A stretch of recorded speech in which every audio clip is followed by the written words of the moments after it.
Koto reo ko te waka tuku iho. Ka titi ka tu te maurirau ora o ngā tapu. He rawa no roto te titi e. My voice, our voice. It took 7 waka to bring us here and 1 to silence us.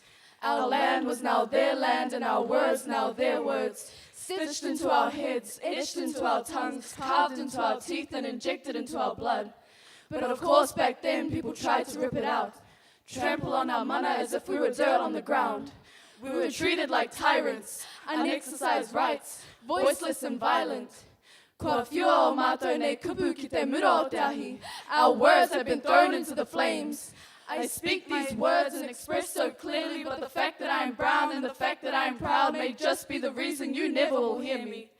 Our blood has been mixed from dark chocolate to light milks, pale skin like white silk, monochromatic melanin and multicultural paint spills, a fusion of love and life.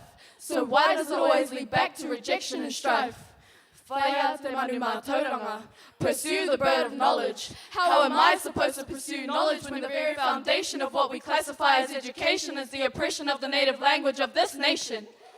My tupuna fell victim to the injustices of this system, but I refuse to bow down.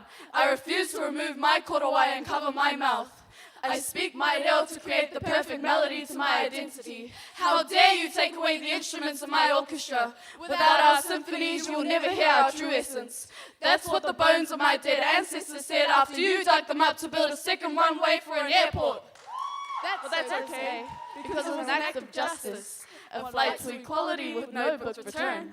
But that flight was lost upon landing, and now we're waiting for the plane to mutual respect. Ladies and gentlemen, your flight has been cancelled. A cultural genocide has caused an outbreak of insurgents. Please remain seated while we work to center this rebellion, and we ask that you pull close the blinds and avert your eyes from the cruel acts we're about to perform. No, Mike, kia Aotearoa. Don't be alarmed. This isn't who we are. We're an all-inclusive nation where native rights are respected. We are working hard to return stolen land and revive a broken culture. Why are we having to remind you of the rights you gave us? The rights we signed off on, that you agreed to uphold. The rights that morphed into you claiming our whenua. This is not living equally. We are living in cages. Cages filled with the land longing for its people. A stolen generation that is retracing lost footsteps. We are walking in circles, tripping over our tongues, while you watch with the safety of an accepting predisposition. Talk about keeping this country's native language, but why are we not heard?